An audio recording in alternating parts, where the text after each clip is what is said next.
Hello everyone, we are from the group 7. Our group member is Zhang Haoran, Yin Jiaqi, Pu Peiwei, and Xiaobing. Our date report is about the impact of social media participation on the subjective well-being of the elderly. Hello everyone, my name is Indachi. My badge number is 149659.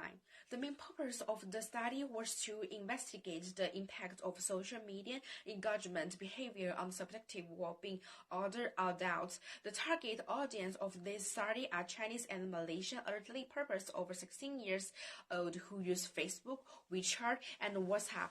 This study will use COVID-19 as an opportunity to collect data on survival responded through online platforms such as social media. In this study, subjective well-being will be examined by life satisfaction and the quality of life. The study focuses on the relationship between influence factor, the personalization, social influence, and social interaction and information sharing, and environmental and social media engagement behavior and subjective well-being. In the final finding, we found that our original research hypothesis well or wild with no significant differences. This shows that each factor has a significant impact on the subjective well-being of the elderly.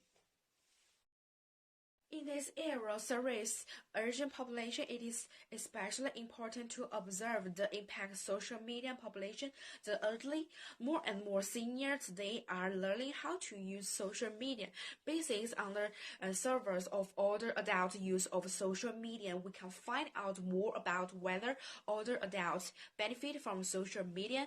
High level of social engagement in older adults are associated with a low level of the psychologist district.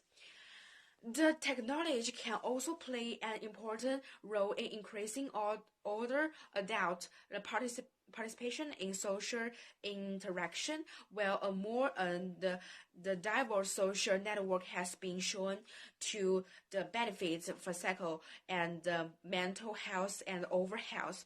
There are not been a single definitive study on the impact of social media engagement on well-being in older adults, so we need to know what effect older adults investment in social media and how social media affect the quality of life of older adults.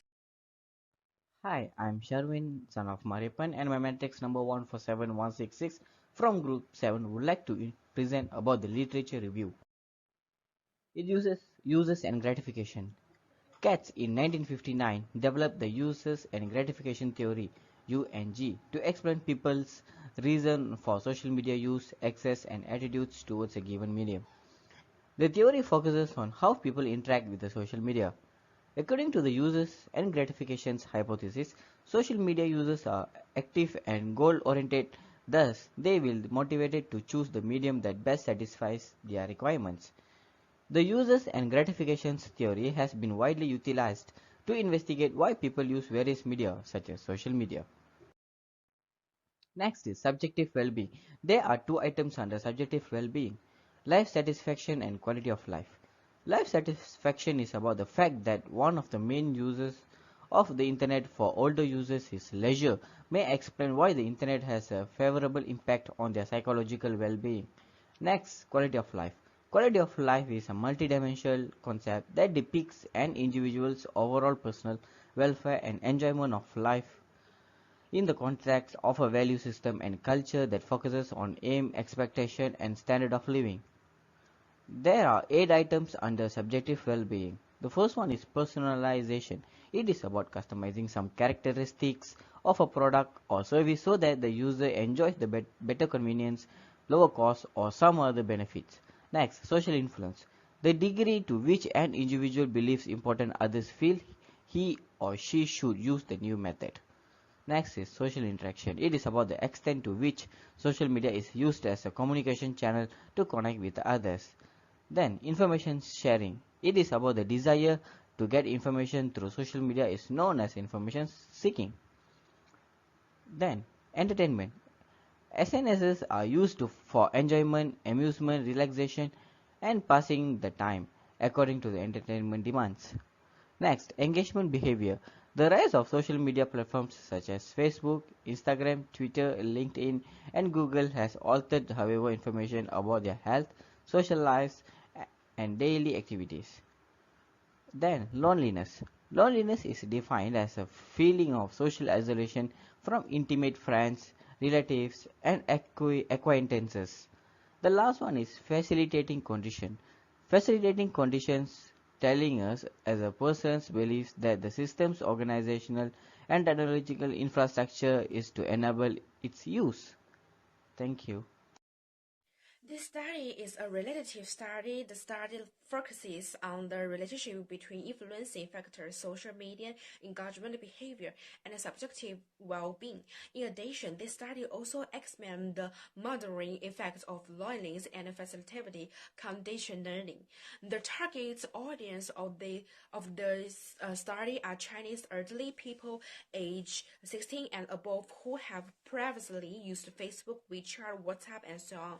In order to predict the relationship between the independent variable and the dependent variable, a hypothesis test is used to explain the variance of the dependent variable.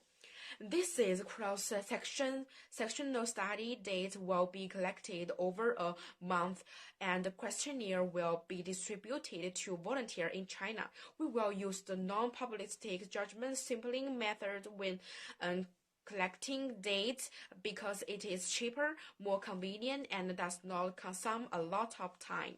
Since we cannot guarantee that they have a known chance of being selected as response for this study, public sampling technique will not be used in this study. Hello everyone, my name is Zhang Haoran and my metric number is 145-254. My part contains research results and hypothesis testing for statistical analysis of data collected from survey respondents. In the first part, the sample and survey of respondents are introduced. Then, goodness of measures is determining, conduct descriptive analysis and reliability analysis to test the reliability in questionnaire. Correlation tests and multiple regression tests will be performed. The final stage focuses on the conclusion of hypothesis tests, which will indicate whether the hypothesis is valid or not. According to data we collect, 280 respondents participated in the survey. The respondents were over 60 years old, and 62.1% were male. The majority of respondents were from China, Malaysia, and India. Reliability analysis mainly evaluates the internal consistency and validity of the items by analyzing Krobak's alpha model. We analyzed a total of 9 sets of data, which were personalization, social influence, social interaction, information sharing, entertainment, facilitating condition, loneliness, behavioral engagement, and life satisfaction. According to our survey results, Krobak's alpha values are over greater than 0.7. From these results, we had a KMO value of 0.848, which indicates that the degree of information among the variable overlap greatly. Hence, it is plausible to conduct factor analysis. A sigma value of 0 indicates the result is correlated and significantly associated with our hypothesis. This table shows how the model fits. R-square represents the degree to which independent variable explains the variation of dependent variable in the regression model. Based on this table, it can be concluded that the independent variable can explain 35% of the dependent variable life satisfaction.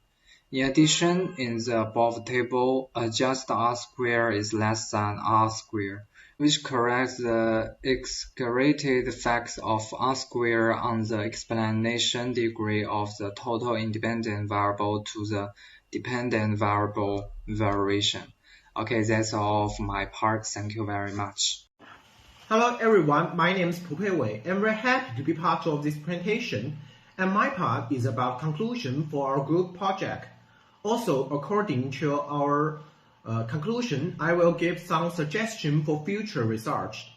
First, in the final research results, we found that all of our initial research hypotheses were valid without significant differences.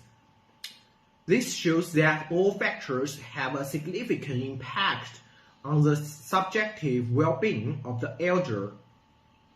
Loneliness and engagement both play very important roles in the relationship. Through this research, although limitations that we made were research boundaries, time constraints, language barriers, single investigation method not equal selected respondent may influence the accuracy to get these exact results. We hope our study will help researchers and social workers who are focusing this field, and we also hope that this report will be read by social media operators so that they can upgrade their social media platforms. There are also 4 suggestions to improve the research in the future. First, the research can be conducted on a global scale, which can get a large sample size. Second, the respondents should be answering this form volunteering to avoid their answer the questionnaire casually, and can make sure the real abilities. Third, considering that the elder may cannot accept electronic questionnaire, we need to provide a variety of ways to fill in the questionnaire. Last, improve our model incorporating dependent and independent variables beside on new findings from the latest literature. Okay, that's all. That's all our group presentation, and thanks for watching.